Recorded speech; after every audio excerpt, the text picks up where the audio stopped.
పరిచర్య ఎందుకో తెలుసా? ఒక్క పాపి నశించిపో దేవునికి ఇష్టం లేదు. ప్రభు అంటాడు కదా, 99 నీతిమంతుల కంటే ఒక్క పాపి విషయంలో ఆయన వెదకి రక్షించడానికి ఈ లోకానికి వచ్చాడు ఆయన.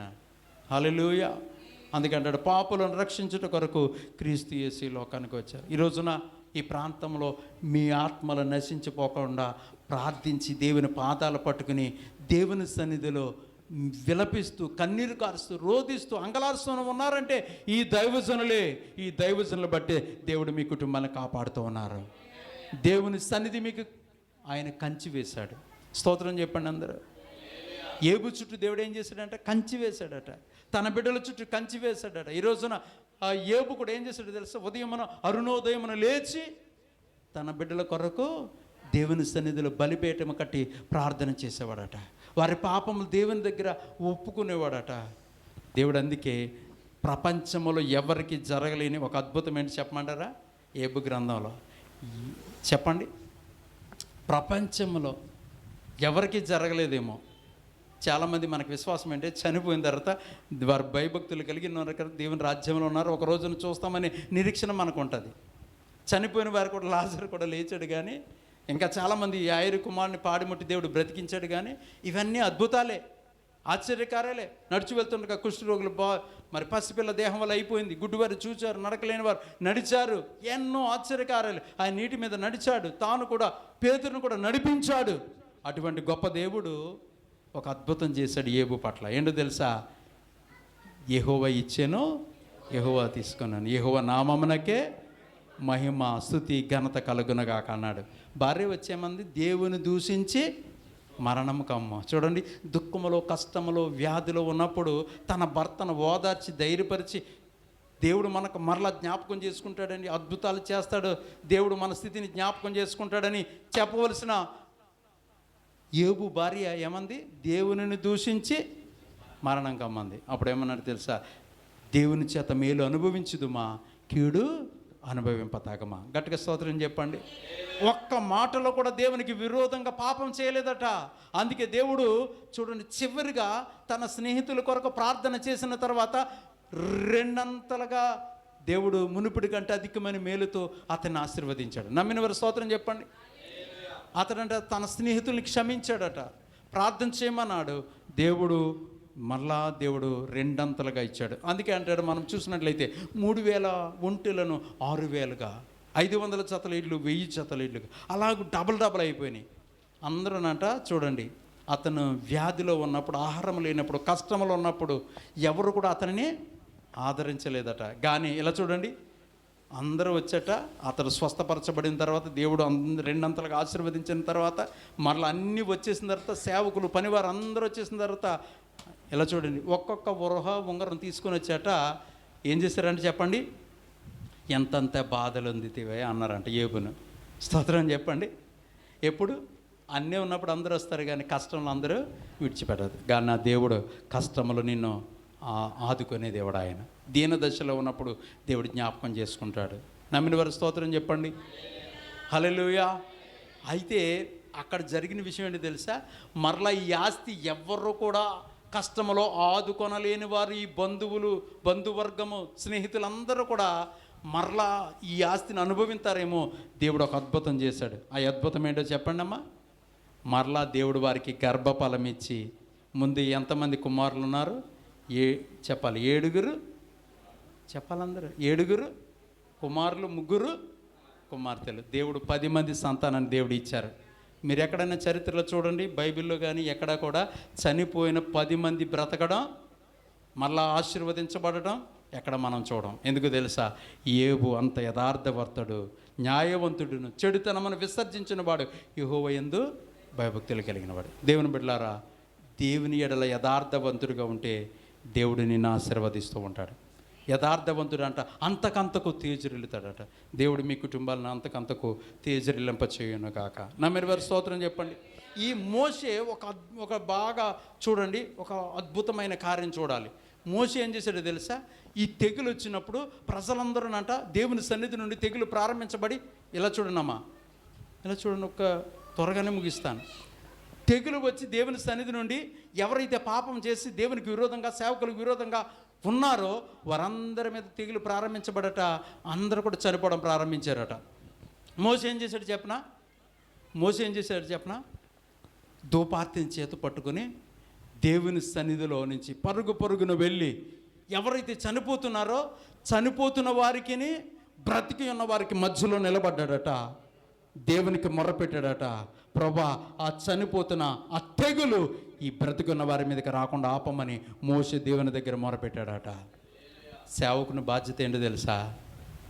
దేవునికి ఈ లోకానికి మధ్యలో మధ్యవర్తిగా దేవుని దగ్గర మొరపెట్టి ఈ నశించిపోతున్న వ్యక్తులను తెగులు రాకుండా ఆపగలిగేవాడే నిజమైన దైవజనుడు. అట్టి దైవజనుడు మోహన్ గారు, ప్రకాష్ గారు, ప్రసంగి గారని నమ్ముతూ ఉన్నాను. నమ్మిన స్తోత్రం చెప్పండి. అలాంటి దైవజనుల కొరకు ఎంతమంది ప్రార్థిస్తున్నారు? కాబట్టి దేవుని బిడ్డలారా, సంఘం అనగా దేవుడు తన స్వరక్తం ఇచ్చి కొన్నాడు. గట్టిగా స్తోత్రం చెప్పండి. దేవుడు మరి ఈ సంఘమును ఏం చేస్తున్నాడు తెలుసా? ఆయన తన స్వరక్తం ఇచ్చి కొనడమే కాదు, క్రీస్తట సంఘమునకు శిరస్సుగా ఉన్నాడట. మెయిన్ హెడ్ ఎవరని చెప్పండి?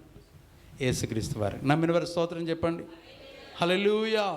కాబట్టి మొట్టమొదటగా అంతియొకలో క్రీస్తుని ధరించిన వారు క్రైస్తవులు అనబడ్డారట. నమ్మిన వారు స్తోత్రం చెప్పండి. క్రైస్తవులు అనగా ఎవరో తెలుసా? వారు సభ లేక బయటికి పిలువబడిన వారు. అందుకే మనం అపోస్తలుల కార్య గ్రంథంలో చూసినప్పుడు పేతురు ప్రసంగం చేసినప్పుడు ఇలా చూడండి, ఒక్క ప్రసంగానికి 3000 మంది రక్షించబడ్డారట. నమ్మిన వారు స్తోత్రం చెప్దాం. హల్లెలూయా. పేతురు ప్రసంగానికి రక్షించబడినప్పుడు వాళ్ళందరూ అడుగుతున్నారు, అయ్యా మేము రక్షణ పొందాలి, బాప్తిసం పొందాలి, దేవునికి ఇష్టమైనవిగా ఉండాలి అంటే మేమేమి చేయాలని అపోస్తలులను అడుగుతున్నప్పుడు అంట, మీరు నమ్మి బాప్తిసం పొందండి, అప్పుడు మీరు రక్షించబడతారు. నమ్మి బాప్తిసం పొందిన వాడు ఏం చేయబడతాడంట? రక్షించబడతాడు. పరిశుద్ధాత్మ అనే వరాన్ని దేవుడు మీకు ఇస్తాడు. ఈ రోజున సంఘానికి కావాల్సింది ఏంటో తెలుసా? అపోస్తలుల బోధలో నడవాలి సంఘం. రెండవది తెలుసా చెప్పండి? అపోస్తలుల బోధ యందును, సహవాసమందును, రొట్టె విరుచుట యందును, ప్రార్థించుట యందును ఎడతెగక ఉండితే అనుదినము రక్షణ పొందుచున్నవారట సంఘంలో చేర్చబడతారంట. నమ్మిన వారి స్తోత్రం చెప్పండి. మీరు కొద్దిమందిగా ఉండొచ్చేమో కానీ ఈ 27వ సంవత్సరం నుంచి దేవుడు మీ సంఘంలో అపోస్తలుల బోధ ప్రకటించుచుండగా సహవాసంలో ఉండాలి. సహవాసం అంటే ఇంటి దగ్గర ఉంటే సహవాసం రాదు. స్తోత్రం చెప్పండి. హల్లెలూయా. సహవాసం అంటే ఏంటి తెలుసు? దేవుని ఇలాగ కూడికలు జరుగుతున్నప్పుడు, ఈ వార్షికోత్సవాలు జరుగుతున్నప్పుడు ప్రజలందరూ ఏకముగా కూడి రావాలి. నమ్మిన వారు స్తోత్రం చెప్పండి. అలా వచ్చినప్పుడు ఇలా చూడండి, దేవుని వాక్యం వింటున్నప్పుడు మీ హృదయంలో ఉన్న వేదన బాధలన్నీ తొలగిపోతాయి. నమ్మిన వారు స్తోత్రం చెప్పండి. అందుకని నీ వాక్యమే నా పాదములకు దీపము, నా త్రోవకు నా బాధలలో నీ వాక్యమే నాకు నెమ్మది కలిగజేసింది అంటాడు. నమ్మిన వారు స్తోత్రం చెప్పండి. హల్లెలూయా. కాబట్టి దేవుని బిడ్డలారా, క్రైస్తవులని వారు దేవుని నామానికి గౌరవం తేవాలి. అందుకే అంటాడు, నరులారా ఎంతకాలం నా గౌరవమునో ఆ గౌరవంగా మారుస్తారు. మిమ్మల్ని బట్టియే కదా నా నామము అన్యజనుల మధ్య దూషించబడుతుంది. ఈరోజు నా ఒకటే చెప్తున్నాను మీకు, క్రైస్తవుడు రోషము కలిగి ఉండాలి, వైరాగ్యము కలిగి ఉండాలి, లోకంలోని ప్రత్యేకపరచబడాలి. మరి సంఘం అంటే ఇందాక చెప్పాను కదా, బయటకు పిలువబడట అంటే లోకములో నుంచి, సాతానులో నుంచి శరీరాశ, నేత్రాశ, జీవపు డంబము అవన్నీ కూడా విడిచిపెట్టి ప్రభు కొరకు మనం జీవించాలి. ప్రభు ఏమన్నాడు తెలుసా? నేను పరిశుద్ధుని కనుక మీరును పరిశుద్ధులై ఉండాలి. మిమ్మల్ని పరిశుద్ధులుగా ఉండడానికే నేను పిలిచాను, ఆశీర్వాదానికి వారసులు అవ్వడానికే మిమ్మల్ని పిలిచాను. నమ్మిన వారి స్తోత్రం చెప్పండి. హల్లెలూయా. కాబట్టి దేవుని సంఘము అంటే మరి మనము సార్వత్రిక సంఘం. చాలామంది ఏమనుకుంటారు తెలుసా? రకరకాల పేర్లు ఏంటో తెలుసా? జీడిఎం కదా, లౌదర్న్, పెంతెకోస్తు, సిఎస్ఐ, ఆర్సిఎం, ఈ మధ్యలో జెండా కింద బాప్తిసం, యెహోవా సాక్షులు, యేసు నామము, క్రీస్తు సంఘము. ఒక్క సంఘం కాదు, ప్రజలందరికీ ఇలా చూడండి. క్రైస్తవులు కూడా కన్ఫ్యూజన్ వచ్చేస్తుంది, అన్యజనులకు కూడా అంతకంటే కన్ఫ్యూజన్. సంఘం అంటే ఏంటి తెలుసా? సహోదరుల ఐక్యత కలిగి నివసించుట ఎంత మేలు, ఎంత మనోహరం అంట. అదేంటంట? అహరోను చూడండి, ఒక్కసారి చూడండి, 133. అది తల మీద పోయిబడిన అహరోను గడ్డ మీదకి కారి అంగీల అంచు వరకు దిగజారిన పరిమళ తైలము వలె ఉండును. సియోను కొండల మీదకి దిగువచ్చు హెర్మోను మంచు వలె ఉండును. ఆశీర్వాదమును శాశ్వత జీవమును అచ్చట నుండవలని యెహోవా సెలవిచ్చుచున్నాడు. హల్లెలూయా. సంఘం ఎక్కడైతే ఐక్యతగా ఉంటుందో సాతాను అక్కడ ఏమీ చేయలేడు. ఆమేన్. హల్లెలూయా. సాతాను మనల్ని దానికి ఏ అధికారం లేదు మన మీద. అందుకే అంటాడు, సాతాను అంటే ఎవరిని మింగుదనా అని గర్జించి సింహలే తిరుగులాడుచున్నాడు వలే. వాడు సింహం కాదు. ఎందుకంటే దేవుడు కలవరి సిలువలు దాని కూరలు పీకి వేశాడు. స్తోత్రం చెప్పండి. సాతానుకు దేవుడు 1000 ఏళ్ల పరిపాలన తర్వాత నరకములో పాతాళములో దానిని బంధించి వేస్తాడు. స్తోత్రం చెప్పండి అందరూ. అందుకే ఇక్కడ దేవుని మందిరములో సంఘం ఐక్యత కలిగి ఉండాలి. భేదములు ఉండడానికి వీలేదు. అందుకే అంటాడు, దేవుని కొరకంట ఒక్కొక్కరు ఘనమైన కార్యాలు చేయాలి. హల్లెలూయా. కాబట్టి అందుకే అంటున్నాడు, ఆశీర్వాదము శాశ్వత జీవం ఉంటుందట. కాబట్టి సంఘము సార్వత్రిక సంఘం అని ఎందుకు అనబడ్డదంటే, ఈ డినామినేషన్లు ఏమీ కాదు, ఇవి నడిపించుకోవడం కోసం పెట్టుకున్నవి. కానీ మనమందరం ఎవరో తెలుసా? క్రీస్తును ధరించుకున్న వారందరూ కూడా క్రైస్తవులు. ఆమేన్. హల్లెలూయా. హల్లెలూయా. అందుకే ఇక్కడ అంటాడు చూడండి, ఎలాగైనా యూదులమైనను గ్రీసు దేశస్థులమైనను దాసులమైనను స్వతంత్రులమైనను మనమందరం ఒకే ఆత్మను పానము చేసిన వారమైతిమి. కొరింథీయులకు 1 పత్రిక 12:13 ఉంటాము. నమ్మిన ప్రతి వారు క్రీస్తు శరీరంలో భాగమని మరియు దానికి రుజువుగా క్రీస్తు ఆత్మను పొందుచున్నాడని ఈ వచనం తెలియజేస్తూ ఉంది. కాబట్టి మరి సార్వత్రిక సంఘములు ఈ సభ్యులందరూ కూడా స్థానిక సంఘములో సహవాసము మరియు క్షేమాభివృద్ధి కొరకు వెదకాలి, ప్రయాసపడాలి. సంఘంలో ఏం కావాలమ్మా చెప్పాలి అందరూ? క్షేమాభివృద్ధి కావాలి. కొంతమంది సాక్ష్యం చెప్తారు, ఎవరో ఇంటి దగ్గర ఏదో దెబ్బలాడుకుంటారు, వాళ్ళ కోపం అంతా ఇక్కడ లైవ్లోనో ఈ సంఘంలోనో సాక్ష్యం చెప్తారు. సంఘ క్షేమాభివృద్ధి కొరకు పాడుపేడేవారు ఎవ్వరూ కూడా ఎవరి గురించి మాట్లాడకూడదు. దేవునికి మహిమ కలుగునుగాక. హల్లెలూయా. శత్రువులను సహితము దేవుడు క్షమించిన ప్రేమ. హల్లెలూయా. ఆయనే యోహాను పత్రికలు అంటాడు, ఆయనే మనలను మొదటగా ప్రేమించాడట. అందుకే తన ప్రాణాన్ని మన కొరకు పెట్టి ఉన్నాడు అంటాడు. నమ్మిన వారి స్తోత్రం చెప్పండి. సాక్ష్యం చెప్పేటప్పుడు ఏంటో తెలుసా? దైవజనులు సంఘం నా కోసం ప్రార్థన చేసింది. దేవుడు భయంకరమైన స్థితిలో ఉన్న నన్ను రక్షించాడు, స్వస్థపరిచాడు, ఈ మేలు చేశాడు. గత కాలంలో పాపములో లోకములో సాతానులు జీవించి నన్ను ఈరోజు నా ప్రభు కొరకు జీవించే ఒక వెలుగుగా, ఒక సాక్షిగా నేను ప్రభు కొరకు జీవిస్తూ ఉన్నాను. అదే సాక్ష్యం. స్తోత్రం చెప్పండి. వాళ్ళ గురించి వీళ్ళ గురించి చెడ్డగా మాట్లాడకూడదు. సంఘ క్షేమాభివృద్ధి కొరకు అందరూ చెప్పాలి. మనమందరం ఈ రోజు నుంచి ప్రభు సన్నిధిలో ప్రార్థన చేద్దాం. అక్కడికి సువార్తకు వెళ్దాం. అక్కడ సహోదరి ఎవరో బలహీనంగా ఉన్నారట, ఎవరో సహోదరి దేవుని సన్నిధికి వెనకబడుతూ లోకంలో కలిసిపోతుందంట. వారిని పురుకొల్పుదాం, మరలా దేవుని సన్నిధికి నడిపిందాం అనేది సంఘ క్షేమాభివృద్ధి. నమ్మిన వారి స్తోత్రం చెప్పండి. సంఘంలో అవసరతలు ఉంటాయి, కొన్ని అవసరతలు. అవి అవసరాలు తీర్చబడాలంటే దైవజనుడు ఒక్కడే కాదు కష్టపడేది, మీరు కూడా మీ గుప్పుళ్ళు విప్పాలి. హల్లెలూయా. మీ సంఘంలో ఎంతమంది 10వ వంతు ఇస్తున్నారు? మలాకి గ్రంథంలో అంటాడు, దేవుని సన్నిధిలోనంట ఎవరైతే 10వ వంతు ఇస్తారో పరలోకపు వాకిళ్ళు ఇప్పుతాడంట దేవుడు. నమ్మిన వారు స్తోత్రం చెప్పండి. హల్లెలూయా. మీరు దేవుని కొరకు ఇస్తే, మీరు దేవుని కొరకు విత్తితే మీ దేవుడు తన మహిమ ఐశ్వర్యంలో ప్రతి అవసరం తీర్చాడట. ఆమేన్. హల్లెలూయా. హల్లెలూయా. కాబట్టి దేవుని బిడ్డలారా, సార్వత్రిక సంఘములో అందరూ కూడా ఏకాత్మ కలిగి ఉండాలి, ఏక మనస్సు కలిగి ఉండాలి, సంఘ క్షేమాభివృద్ధి కొరకు ప్రయాసపడాలి. చివరిగా మనం కొద్ది నిమిషాలు మనం చూసినట్లయితే ప్రభు అంటాడు, మీరు అందరూ కూడా ఐక్యతతో ముందుకు సాగిపోవాలి. నమ్మిన వారి స్తోత్రం చెప్పండి. సంఘము అని అంటే ఏంటో కొన్ని విషయాలు చెప్తాను, మీరందరూ కూడా చాలా శ్రద్ధగా వినండి. ఇంతవరకు విన్నారు. మరలా నాకు ఇచ్చిన సమయంలోనే కొద్ది నిమిషాలు చెప్పి ముగించాలని ఆశపడుతున్నాను. ఆదికాండ గ్రంథంలో 28వ అధ్యాయం 17వ వచనంలో యాకోబు ఒక దర్శనాన్ని చూస్తాడు. ఆ దర్శనం మనందరికీ తెలుసు. ఇది అంటాడు, అక్కడ ఏమంటాడు తెలుసా? ఈ స్థలం ఎంతో భయంకరం, ఇది దేవుని మందిరమే కానీ వేరొకటి కాదు, పరలోక గవిని ఇదే అనుకునేను. నమ్మిన వారు స్తోత్రం చెప్పండి. మందిరం అంటే ఏంటి చెప్పాలి ఇప్పుడు మీరు అందరూ? పరలోక గవిని. హల్లెలూయా. పరలోకానికి మార్గం ప్రభు అంటాడు, నేనే మార్గము నేనే సత్యము, నేనే, నా ద్వారా తప్ప తండ్రి అద్దకు ఎవరునూ రారు. ఇలా చూడండి, ఇక్కడ చేసే ప్రతి ప్రార్థన ప్రభు వింటాడు. యెరూషలేము మందిరాన్ని సొలొమోను కట్టినప్పుడు ఇలా చూడండి, 46 సంవత్సరాలు కట్టాడట. అది ఎంతో అందముగా సుందరముగా తీర్చిదిద్ది కట్టాడు. అక్కడ ప్రార్థన చేస్తూ ఉంటాడు. ఇక్కడ చేయబడి ప్రతి ప్రార్థనని విని మీకు జవాబిస్తానన్నాడు ప్రభు. నమ్మిన వారు స్తోత్రం చెప్పండి. ఈ కృపాలయంలో చేయబడుతున్న ఈ ప్రార్థనలన్నీ పరలోక గవిలిలోనికి చేరునుగాక. దేవుడు మంచి చెవులతో వినుగాక. మీరు జవాబు పొందుకొందురుగాక. మీరు విడుదలను పొందుకొందురుగాక. మీరు ఆశీర్వాదాన్ని పొందుకొందురుగాక. ఇంకొక దర్శనాన్ని చూస్తే 28:12 అంటాడు, భూమి మీద నుండంట ఒక నుంచేనట ఆకాశం నాకు వేయబడిందంట.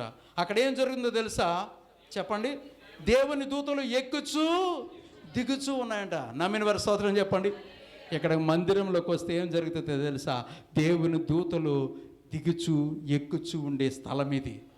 ఆ దేవదూతలు కూడా వలె మీరందరూ మారుదురుగాక. స్తోత్రం చెప్పండి. సంఘంలో బిడ్డలంట మరి కొరింథీయులకు రాసిన పత్రికలు అంటాడు, ఏమంటాడు తెలుసా? తీయొద్దు, ఇంకా టైం లేదు. అక్కడ ఏమంటారు తెలుసా? మీరు పరిశుద్ధులుగా ఉండండి. మనమంట పరిశుద్ధులుగా ఉంటే దేవుని యొక్క దూతలకే తీర్పు తీరుస్తామంట. ఆమేన్, హల్లెలూయా. మరి దేవుని దూతలకు తీర్పు తీర్చేవారు ఎలా ఉండాలి? ఎంత ఖచ్చితంగా ఉండాలి? చాలాసార్లు అనేక విషయాలు తప్పిపోతూ ఉంటాం కదా, అలా తప్పిపోకూడదు. దేవునికి మహిమ కలుగునగాక. నమ్మిన వారు స్తోత్రం చెప్దాం అందరూ. హల్లెలూయా, హల్లెలూయా, హల్లెలూయా, హల్లెలూయా. దేవుని మందిరం అంటే ఏంటో తెలుసా? మంచి సమరయుడి కథలో ఒకటి మనం చూస్తాం. అదేంటో తెలుసా? యెరూషలేము నుండి ఒకడు యెరికోకు దిగి వస్తున్నాడంట. అంటే ఆత్మీయ స్థితిలో నుండి, దేవుని సన్నిధి నుండి, దేవుని మందిరంలో నుండి, దేవుని యొక్క కార్యాలను రుచి చూచినవాడు మరల లోకంలోకి వెళ్ళిపోతున్నాడంట. అతడు ఎక్కడ పడ్డాడట? దొంగల చేతిలో పడి అతడు గాయపరచబడి రక్తము కార్చు పొరులాడుతున్నప్పుడంట. బాగా వినాలమ్మా, బాగా అర్థం చేసుకోండి. మొట్టమొదటికి ఎవరు వచ్చారమ్మా? చెప్పాలి. ఆయన ఎవరు దర్శించారు? యాజకులు వచ్చారట, లేవీలు వచ్చారట కదా. అందరూ వచ్చి అతన్ని పట్టించుకోకుండా వెళ్ళిపోయారు. కానీ మంచి సమరుడైన యేసయ్య వచ్చి అతనికి ఏం చేశారట? అతని గాయములను కడిగి అతన్ని ఏం చేశారు? తుడిచి నూనె రాసి అతనికి ఏం చేశారు? పూటకూళ్ళవాని ఇంటికి తీసుకొచ్చి అతన్ని అప్పగించాడంట. పూటకూళ్ళవాని ఇల్లు అంటే ఏంటో తెలుసా? దేవుని మందిరమే. స్తోత్రం చెప్పండి. ఈ సేవకుడికి అప్పగించాడు. ఇంకా ఏదైనా ఖర్చు చేస్తే వచ్చి నా రాకడలో ఆ జీతం నీకు ఇస్తానని చెప్పాడు ప్రభు. స్తోత్రం చెప్పండి. ఈ మందిరం ఏంటంటే తెలుసా? పూటకూళ్ళవాని ఇల్లు. నమ్మిన వారు స్తోత్రం చెప్దాం అందరం. హల్లెలూయా. తర్వాత అంటున్నాడు చూడండి, 2వ దినవృత్తాంత గ్రంథంలో 31వ అధ్యాయంలో మనము 7వ వచనాన్ని చూసినట్లయితే, యెహోవా మందిరంలో జనులు కానుకలు తెచ్చుటకు మొదలుపెట్టినప్పుడు నుండట వారికి సమృద్ధిగా భోజనం చేసినాను, ఇంకా చాలా మిగులుచున్నదట. తర్వాత అంటాడు, యెహోవా తన జనులను ఆశీర్వదించినందున ఇంత గొప్ప రాశి మిగిలిందంట. స్తోత్రం చెప్పండి. జనులు ఏం చేశారట? ఆ మందిరం కట్టబడినప్పుడు మందిరంలోనికి ప్రజలు ఏం చేశారట? కానుకలను తీసుకురావడం ప్రారంభించబడి వారు సంతోషంతో ఉత్సాహ గానములతో వారు వెదజల్లి అభివృద్ధి పొంది ఆశీర్వదించబడడానికి దేవుని మందిరానికి కానుకలు తీసుకొని వచ్చారట. అదేం చేసిందంట? వాళ్ళు ఎంతగా విస్తారంగా తినిననో ఇంకా చాలా మిగులుతుందంట వాళ్ళకి. నమ్మిన వారు స్తోత్రం చెప్పండి. అప్పుడు ఏం చేశారట? తన జనులను దేవుడు ఆశీర్వదించినందున ఇంత గొప్ప రాశి మిగిలిందంట. దైవజనుడు వేశాడంట, కుప్ప కుప్పలుగా చెప్పండి రాశి వేశాడట. ప్రజలందరూ తీసుకొచ్చే కానుకలు, ఆ కానుకలను దేవుడు ఏం చేశాడంట? ఆశీర్వదించాడంట. ఆశీర్వదించినంత ప్రజలకు ఏం కలుగుతుందంట? సమృద్ధి కలుగుతుందంట. ఇంటి దగ్గర కొరత లేని ఆత్మ, కొరత లేని దీవెనలు. గట్టిగా స్తోత్రం చెప్పండి. హల్లెలూయా. కాబట్టి దేవుని మందిర విషయంలో యథార్థంగా చేసిన మరి దైవజనుడు మనము చూస్తాము. మరి అక్కడ ఏమంటాడంటే, యథార్థంగా చేసిన ప్రతి పనిని బట్టి అంట అతడు ఏం చేశాడంట? యథార్థం చేయటం వలన అతడు వర్ధిల్లినట్లుగా మనం చూడగలుగుతాం. దేవుని బిడ్డలారా, సమయం లేదు కనుక నేను ముగించబోతున్నాను. 84వ కీర్తనలో మనం చూసినట్లయితే చూద్దాం. 84వ కీర్తనలో యెహోవా మందిర ఆవరణములు చూడండి. మొదటిది, సైన్యములకు అధిపతి యొక్క యెహోవా నీ నివాస స్థానంలో ఎంత రమ్యములు. యెహోవా మందిరం నా ఆవరణములను చూడవలని నా ప్రాణం ఎంతో ఆశపడుతుంది. అది సొమ్మసిల్లుచున్నది. జీవం కలిగిన దేవుని దర్శించుటకు నా హృదయము, నా శరీరమును ఆనందముతో కేకలు వేయుచున్నది. యెహోవా నా రాజా, నా దేవా, నీ బలిపీఠం నొద్దనే పిచ్చుకలకు నివాసం దొరికినాయి. ఈ మాట ఎవరన్నా తెలుసా? కోరహు కుమారులు ఏం చేశారు తెలుసు? మోషేకు విరోధంగా లేచి, చూడండి, దాతను అభిరామ గుంపులను భూమి నెరవిడిచి మింగివేసినప్పుడు ఈ కోరహు కుమారులు అనుకున్నారట, పరుగున దేవుని మందిరానికి ఎన్నో కిలోమీటర్లు ఉండగా పరుగున వచ్చి ఇలా చూడండి, ఆ మందిరం ద్వారం దగ్గర ఉండి అంటున్నారట, ప్రభా నీ మందిరం ద్వారం దగ్గర ఉండుట మాకు ఇష్టం అంటాడు అక్కడ. అందుకే చూడండి, నీ బలిపీఠం వద్దనే పిచ్చుకలకు నివాసం దొరికింది. రెండవది అంటాడు, పిల్లలు పెట్టుటకు వానకోవుల గూటి స్థలము దొరికాను. నీ మందిరం నందు నివసించి వారు వరించమో నేను స్తుతించి. చూడండి, తల్లిదండ్రులు చేసిన దోషము పిల్లల మీదకి రాకుండా కోరహు కుమారులు దేవుని దగ్గర పశ్చాత్తాపడి క్షమించమని బలిపీఠం నాటుకుని వేడుకున్నప్పుడు దేవుడు వారిని బ్రతికించాడట. ఆ శాపాన్ని ఆశీర్వాదకరంగా దేవుడు మార్చాడట. స్తోత్రం చెప్పండి అందరూ. హల్లెలూయా. దేవుడు పశ్చాత్తాపపడే దేవుడు. మనం ప్రార్థిస్తే ఆయన క్షమించటానికి సిద్ధంగా ఉన్న దేవుడు. కోరహు తల్లిదండ్రులు అందరూ ఏమైపోయారు? కుమారులు రక్షించబడ్డారు. తల్లిదండ్రులు ఏమైపోయారు? నశించిపోయారు. అంతే. ఇక్కడ మనం చూసినట్లయితే ఇంకొకటి ఏమంటారు తెలుసా? నీ మందిరం నందు నివసించువారు ధన్యులు. ఇంకొక మాట మనం కిందకి చూద్దాం. నీ వలన బలమునందు మనుషులు ధన్యులు. తర్వాత అంటున్నాడు చూడండి, 7వ వచనం చూడండి, వారు నానాటికి బలాభివృద్ధి నొందుచు ప్రయాణం చేయుదురు. వారిలో ప్రతివాడు సీయోనులో దేవుని సన్నిధిని కనబడును. యెహోవా సైన్యములకు అధిపతికి దేవా నా ప్రార్థన ఆలకించు. తర్వాత ఇక్కడ ఏమంటున్నాడు చూడండి, 10వ వచనం, నీ ఆవరణములు ఒక దినము గడుపుట 1000 దినముల కంటే శ్రేష్టము. ఒక్క దినము గడిపితేనంట 1000 దినముల కంటే శ్రేష్టం. నమ్మిన వారి స్తోత్రం చెప్పండి. దేవుని సన్నిధిలో 1 గంట గడిపితే 1000 గంటల కంటే శ్రేష్టం. అందుకే అంటాడు, తేనె కంటే జుంటి తేనె దారుల కంటే మధురమైన మాటలు మనం వింటే మన హృదయాలు తెప్పరిల్ల చేయబడతాయి. నమ్మిన వారి స్తోత్రం చెప్పండి. నిర్గమకాండ గ్రంథంలో మనం చూసినట్లయితే అక్కడ యేసేపు ఫలించుడి కొమ్మ, ఓట యొద్ద ఫలించుడి కొమ్మ. చివరిగా 3వ మాట అంటాడు చూడండి, అతడు ఏం చేశాడట? అతని రెమ్మలంట గోడలు ఎక్కి వ్యాపించినంట. ఈరోజున దేవుని ఈ సేవా సరిహద్దులు, ఈ మందిరపు సరిహద్దులు విశాలపరచబడునుగాక. గట్టిగా స్తోత్రం చెప్పండి. హల్లెలూయా. మీరు దీవెనలతో కప్పబడుదురుగాక, మేలులతో నింపబడుదురుగాక. అందుకంటాడు యెహోవా, దేవుని వాక్యంలో ఉంది, తన యందు భయభక్తులు గల వారి యెడల ఆయన దాచించిన మేలు ఎంతో గొప్పది అంటాడు. ఈ కీర్తనలు 20వ కీర్తనలో ఆయన అంట, పరిశుద్ధ స్థలంలో మీకు సహాయం చేస్తాను, యాకోబు దేవుని నామము నిన్ను ఉద్ధరించునుగాక. దేవుని బిడ్డలారా, మనమందరం కూడా మరి ప్రకటన గ్రంథంలో ఒక్క మాట అంటాడు. ఏమంటాడు తెలుసా?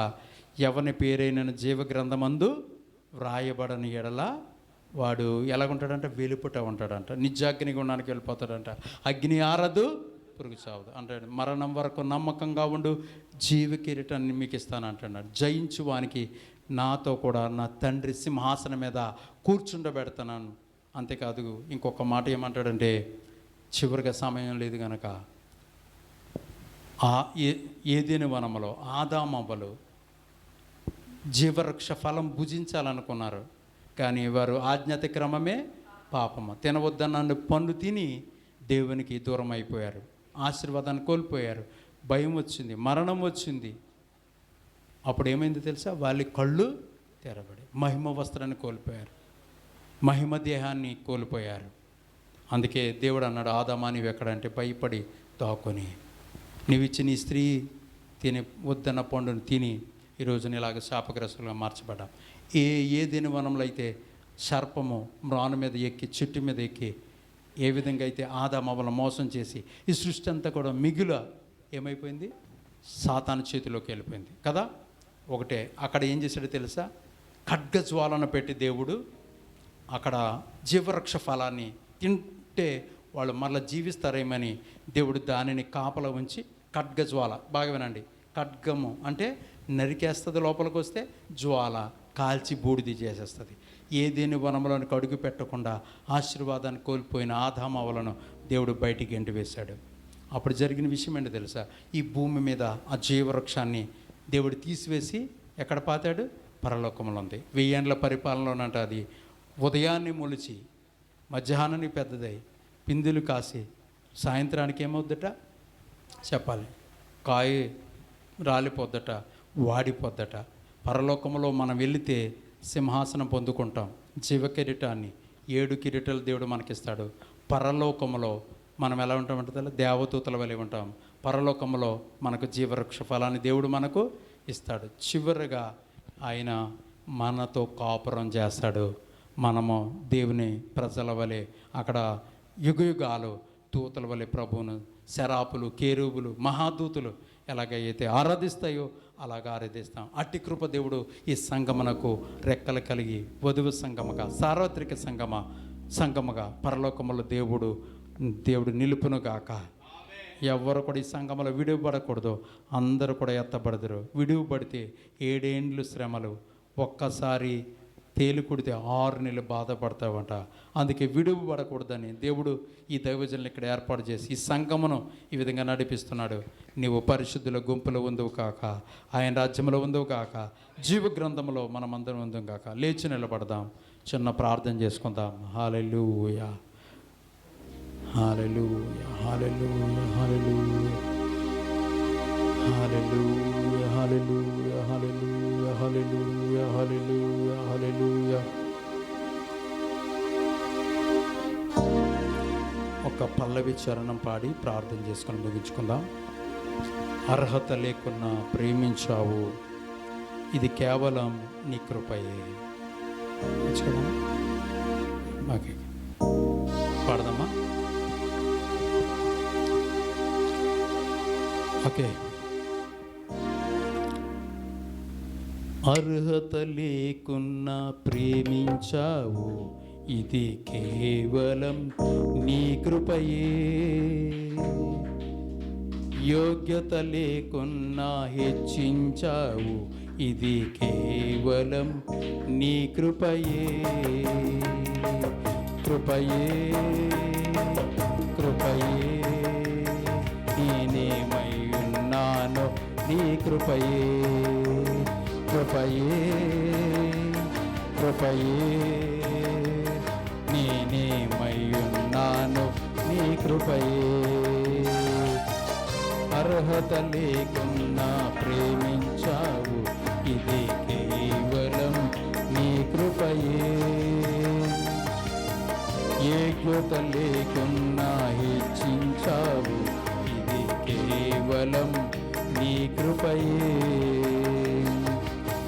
శ్రమలు శోధనలు నన్నావరింపగా, శ్రమలు శోధనలు నన్నావరింపగా, అజ్ఞానము చేని హీనమవ్వగా. శ్రమలు శోధనలు నన్నావరింపగా, అజ్ఞానము చేని హీనమవ్వగా. మరణపు కోరలు నా చుట్టూ చేరగా, నీ కృపతో నన్ను బ్రతికించితివే. ఇంతగా నన్ను ప్రేమించుటతో ఏ పాటి వాడను యేసయ్యా. పాడదాం. ఇంతగా నన్ను ప్రేమించుటతో ఏ పాటి వాడను యేసయ్యా. నీ కృపకు ఎల్లప్పుడూ కృతజ్ఞుడను, నీ కృపకు ఎల్లప్పుడూ కృతజ్ఞుడను. కృపయే, కృపయే, నేనేమై ఉన్నానో నీ కృపయే. పాడదాం. కృపయే, కృపయే, నేనేమై ఉన్నానో నీ కృపయే. అర్హత లేకున్నా ప్రేమించావు, ఇది కేవలం నీ కృపయే. యోగ్యత లేకున్నా ప్రేమించావు, ఇది కేవలం నీ కృపయే. లేకున్నా ప్రేమించావు, ఇది కేవలం నీ కృపయే. యోగ్యత లేకున్నా ప్రేక్షించావు, ఇది కేవలం ఈ కృపయే. కృపయే కృపయే కృపయే నేనేమై ఉన్నానో నీ కృపయే. కృపయే కృపయే నే నలిగి ఉన్నానంతే కృపయే. కృపయే కృపయే నేనేమై ఉన్నానో నీ కృపయే. కృపయే కృపయే నే బ్రతికి ఉన్నానంతే నీ కృపయే. కృపయే కృపయే నేనేమై ఉన్నానో నీ కృపయే. అందరూ చప్పట్లు పాడదాం. మనం ఈ రోజున జీవిస్తున్నామంటే, బ్రతుకున్నామంటే, ఈ రోజు నీ 25వ వార్షికోత్సవంలో ప్రభుని కనపరుస్తున్నామంటే అది కేవలం దేవుని కృప. ఆయుష్ను పెంచి, ఆరోగ్యమునిచ్చి, కుటుంబమునిచ్చి, సంఘమునిచ్చి, ప్రార్థించే దైవజనునిచ్చి ఈ విధంగా నడుపుతున్నాడంటే మనమందరం కూడా దేవుని కృపలో వర్ధిల్లుదుము గాక. అర్హత లేకున్నా ప్రేమించావు, కేవలం నీ కృపయే. యోగ్యత లేకున్నా హెచ్చించావు, ఇది కేవలం నీ కృపయే. కృపయే కృపయే దేవై ఉన్నాను నీ కృపయే. కృపయే కృపయే నీ బ్రతికి ఉన్నానంటే కృపయే. కృపయే దేవై ఉన్నాను నీ కృపయే. కృపయే కృపయే Thank you, Jesus. Thank you, Father. Hallelujah. ఉన్నానంటే కృపయే. ప్రార్థన. పరిశుద్ధుడ, ప్రేమ కలిగిన తండ్రి, ఈ 27వ వార్షికోత్సవంలో ఈ 2వ మీటింగులో మీరు మాతో మాట్లాడారు. సంఘము అనగా నీవు స్వరక్తమిచ్చి కొన్న సంఘము తండ్రి. ఈ సంఘములో సభ్యులుగా ఉన్న ప్రతి ఒక్కరిని మీరు ఆశీర్వదించండి. ఈ 27వ వార్షికోత్సవం ద్వారా ప్రతి కుటుంబంలో ఉన్న ప్రతి సమస్యలను, కలవరాలను తొలగించమని ప్రార్థన చేస్తున్నాం. నాయనా, ఎవరైతే రోగులుగా, బలహీనులుగా ఉన్నారో యేసు నామములో వారి రోగం నుండి విడుదల కలుగును గాక. బలహీనులు బలపరచబడుదురుగాక, కృంగిన వారు లేవనెత్తబడుదురుగాక, ఆదరణ లేకున్న వారు ఆదరించబడుదురుగాక. అయ్యా, ప్రతి కుటుంబంలో ఉన్న ప్రతి ఆర్థిక పరిస్థితులను మార్చండి. ఎవరైతే సమస్యల వలనతో నలిగిపోతున్నారో, అప్పులతో సతమతమైపోతున్నారో, ఉండడానికి నివాసం లేక ఆర్థికంగా అప్పులతో ఇబ్బందులు పడుతున్నారో వారందరినీ కూడా వారి స్థితిగతులు మార్చండి నాయన. ప్రతి కుటుంబమును ఆశీర్వదించండి, వారి బిడ్డలను ఆశీర్వదించండి. నూతన విద్యా సంవత్సరాలు అడుగు పెడుతున్న బిడ్డలందరికీ కూడా జ్ఞానమును దయచేయండి. అయ్యా, ఉద్యోగాల కొరకు ఎదురు చూస్తున్న బిడ్డలకు ఉద్యోగములు దయచేయండి. అంతేకాదు ప్రభువా, ప్రతి కుటుంబంలో సంతోషము, సమాధానము దయచేయండి. యెహోషువ కుటుంబం వలె వర్ధిల్లింప చేయండి. నీ హస్తం వారికి తోడుగా ఉండును గాక. వారి సరిహద్దులు విశాలపరచబడును గాక. నీ హస్తము తోడుగా ఉండును గాక. ప్రతి విధమైన కీడు నుండి, శోధ నుండి తప్పించమని ప్రార్థన చేస్తూ ఉన్నాం. నాయనా, ఈ సంఘం కొరకు ఎంతమంది అయితే ప్రార్థిస్తున్నారో, ఎంతమంది సేవలో ప్రోత్సాహాన్ని అందిస్తున్నారో, ఆర్థిక సహకారం అందిస్తున్నారో, దైవజనులకు ప్రోత్సాహాన్ని అందిస్తున్నారో వారందరూ మీరు ఆశీర్వదించండి. ఈ మందిరం నానాటికి విస్తరించును గాక. నూతన ఆత్మలు వచ్చును గాక. మందిరం మరలా నీ చిత్తమైతే గొప్ప మందిరాలు కట్టబడును గాక. అనేక బ్రాంచ్ సంఘాలు స్థాపించబడును గాక. అయా, సంఘ పెద్దలను దీవించండి, స్త్రీల సమాజాన్ని దీవించండి. అయా, యువతి యువకులను దీవించండి, సండే స్కూల్ విద్యార్థులను దీవించండి. అంతేకాదు నీ దైవజనులు మోహార్ గారిని నూతన ఆరోగ్యము, నూతన బలం ఇవ్వండి. 7 అంతల ఆత్మ అభిషేకము దయచేయండి. ఎలీషా మీద నిలిచిన అభిషేకం నీ దాసుని మీద నిలిచును గాక. పాస్టమ్మ గారిని దీవించండి ప్రభా. వారికి ఇచ్చిన కుమారు నాయన దైవజనులు ప్రకాష్ గారిని మీరు ఆశీర్వదించండి. వారి పరిచర్యలను దీవించండి, వారి ఉద్యోగం దీవించండి, వారి భార్య బిడ్డలను మీరు ఆశీర్వదించమని ప్రార్థన చేస్తున్నాం. ఎవరైతే ఈ రాత్రికాల సమయంలో ఏ అవసరాలతో వచ్చారో, ఏ సమస్యలతో వచ్చారో, యేసునామములో ప్రతి అవసరతని మహిమస్సులు తీర్చబడును గాక, వారి కార్యములు సఫలమగును గాక, రక్షణ హేవది నీ ప్రజల మీదకి నీ ఆశీర్వాదం వచ్చును గాక. ఈ మందిరములో అయా బిడ్డలు వర్ధిల్లుదురుగాక, దీవించబడుదురుగాక, వారి కార్యములు దినదినము మరి సఫలమగునుగాక. తండ్రి, నీ వాక్యమైన ప్రతి ఒక్కరు కూడా సంఘానికి క్షేమాభివృద్ధి కలుగు చేసేవారుగా, సంఘముల ఐక్యత కలిగి ఉండేవారుగా, సంఘములో విశ్వాసులు దినదినము అయ్యా వృద్ధి పొందడానికి కృప చూపమని ప్రార్థన చేస్తున్నాం. రేపు జరగబోతున్న ఆరాధనలో మీరుండండి. నీ దైవజనులు ప్రసంగానికి గారిని నిలబెట్టుకుని అద్భుతమైన సందేశాలను బిడ్డలకు అందించండి. ప్రతి వాక్యము నాయనా ప్రతి హృదయములో ఫలించునుగాక. ప్రతి ఒక్కరు కృపా వరములు కలిగి, ఆత్మ ఫలములు కలిగి, నీలో అంటు కట్టబడి, నీ రాకడకు సిద్ధపడి, నీ రాజ్యములో ప్రతి ఒక్కరు ఉండడానికి ఒక గొప్ప ధన్యత దయచేయండి. యెహోవా తమ దేవుడు కలగల జనులు ధన్యులన్నావు తండ్రి. ఈ సంఘం ఒక ధన్యకరమైన సంఘముగా మీరు మార్చండి. ఈ సంఘములో ఉన్న ప్రతి అక్కర్లను తీర్చండి, ప్రతి అవసరాలు తీర్చండి. అయా సంఘము ద్వారా ఘనమైన కార్యాలు, ఆశ్చర్య కార్యాలు, ఊహించలేని కార్యాలు జరిగించండి. ప్రతి ఒక్కరిని దీవించి బలపరచండి.